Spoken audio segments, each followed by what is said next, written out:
And welcome back to A Chapter a Day. Keeps the devil away. We are looking at Luke 23. I'm Pastor Pleck. That's Pastor Holland. We are going to outline it. We are going to observe it. We're going to interpret it. And then we are going to apply it where you live, work, and play. All right, so let's take a look at some of the outline here. Verses 1 through 5, we see Jesus before Pilate. And then verses 6 through 12, Jesus is before Herod. Then verses 13 through 25, he goes back to Pilate, and Pilate tries to release Jesus. And then verses 26 through 31, we got the way of the cross, including Simon of Cyrene, and he is compelled to bear his cross. Okay, then you got verses 32 to 43. We got the crucifixion at the place of the skull, otherwise known as Golgotha. Then you got verses 44 through 49. Jesus on the cross, the death of Jesus, and he cries out, Father, into your hands, and then glorifies God. He's a righteous man, is what people say. And then the crowd beats their breasts, acquaintances watch from afar. You got this incredible scene sort of laid out of all these different people taking on whenever Jesus dies. Then finally, verses 50 through 56, you've got the burial of Jesus, Joseph of Arimathea, the council's good, honest member. He was waiting the kingdom. He boldly petitions Pilate for his body, wraps him in linen, and then lays him in a tomb that was unused, that was probably prepared for himself. Then you got the women of Galilee. They witness it, prepare spices, but rest on the Sabbath per the commandment. Now, let's get into some observation. What do you see here, Holland? The last verse, on the Sabbath, they rested according to the commandment. There's something really beautiful and powerful about, Jesus' body being laid to rest, buried on the Sabbath day, and about this resting that comes from the death of Christ. So there's a connection there with we experience eternal rest. Oh, nice. Because of what Jesus has done for us on the cross, dying and being buried, we can rest because he saved us. That's good. I just thought there's interesting how you've got Jesus, who is, the son of the Father, and then you've got Barabbas, and some of your King James versions would tell you that's Jesus Barabbas, that it's Jesus also son of the Father, Barabbas bar son of Abba is father. And so you've got two Jesus son of the fathers. Which one will be released? The insurgent Barabbas or the innocent Jesus? And the crowd cries out for the insurgent because of what the Pharisees get them all riled up. Mm-hmm. What else do you see? Just it's striking how much Pilate is just not wanting to kill Jesus. Yeah, he's just what is wrong with you people? He didn't do anything, you know, and yet he goes forward with it just to kind of appease the crowds. Yeah, I just noticed how he's wanting so badly not to mess this up. Right. Yeah. And just the history of Pilate is that he wasn't against bloodshed. He would kill people all the time.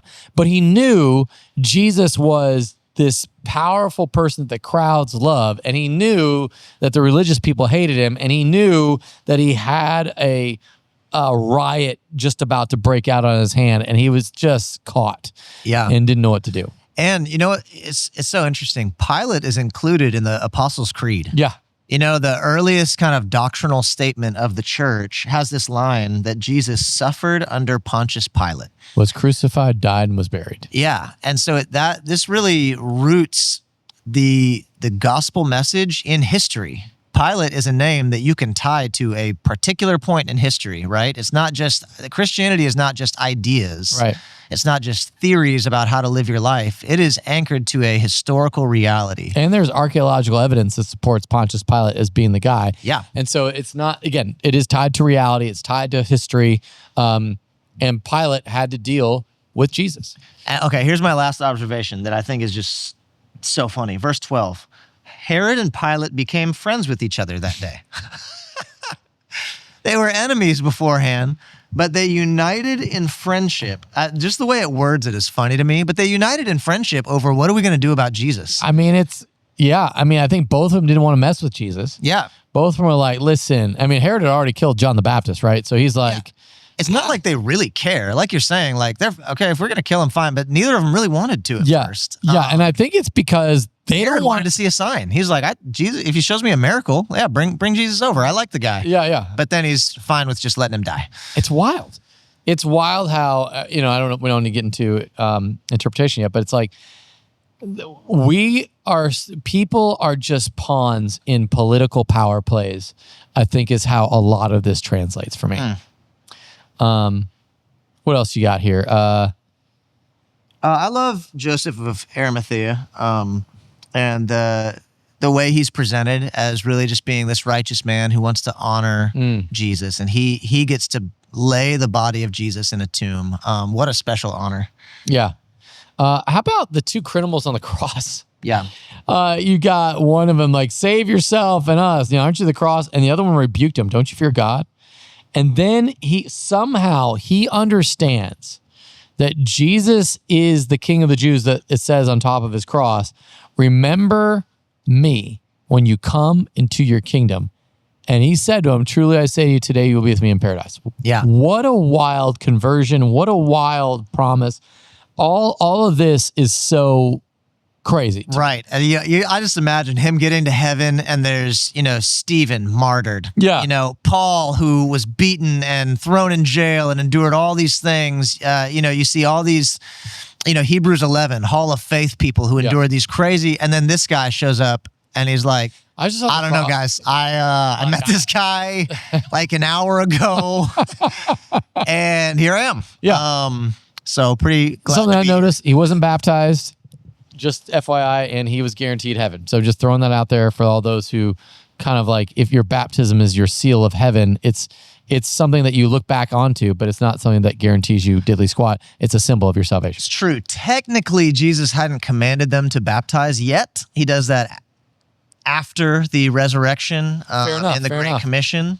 But still a true point that we're saved by grace through faith, not by works, including baptism. Nice. All right, let's get into, other observation. Any other observation you can see here? I think let's keep it moving. All right, okay, so what about the truths of the nature of man? What do we got? Man, the bloodlust that you see here for wanting Jesus to be, the hatred of God and the bloodlust. When they say, set the murderer free, we want Jesus dead. Yeah. Like, imagine the level of anger and hatred and, rebellion against God to say, we want to crucify the Son of God. Do you think these are the same people who are coronating him are now crying out, crucify him?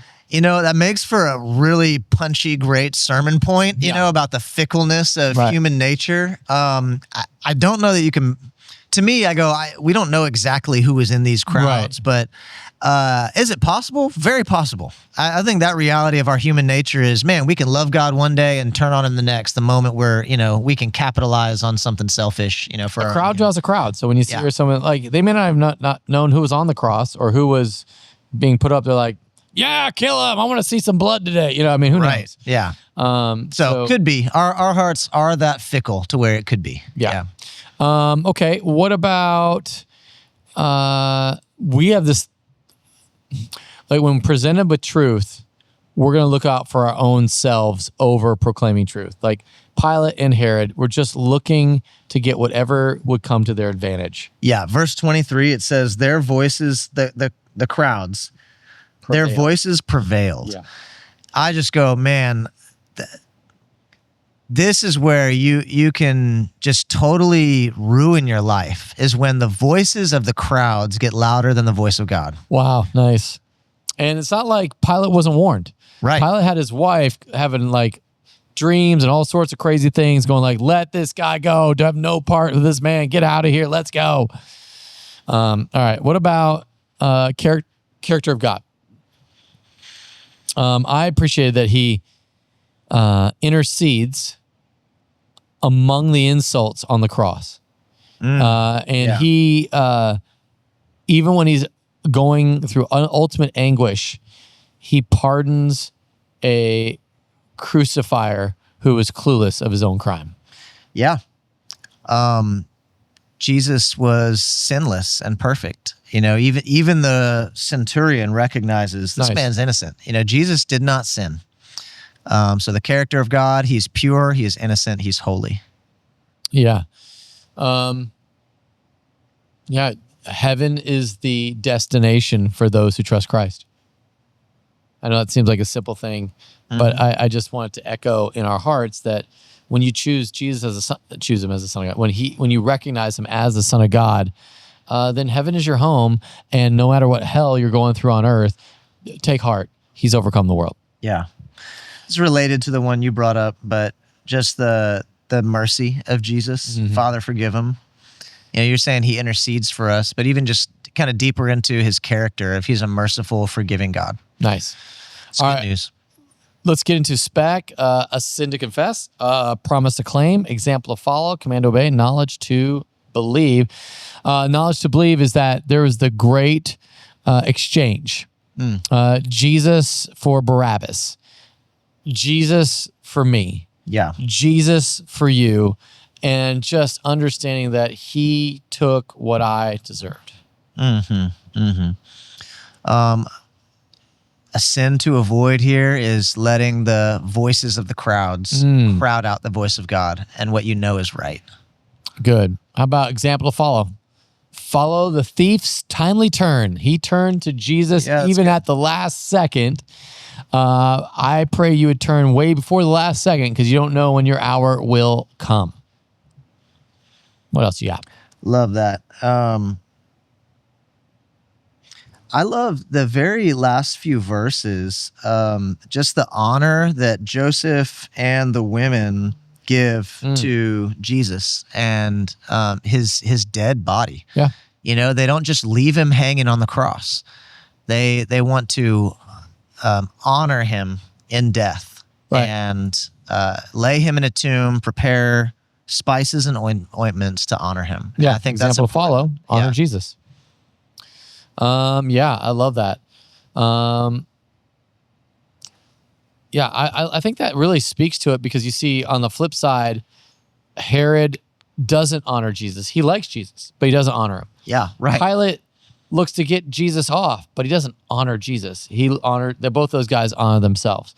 So honor Jesus. So, that's the thing. As you go about your work, or you work, live, and play, wherever you're listening to this, I want your heart to kind of think out, how am I going to honor Jesus today? And maybe someone might need to hear the good news that heaven is their home. All right, hey, thanks so much for watching. We'll see you next time on A Chapter a Day.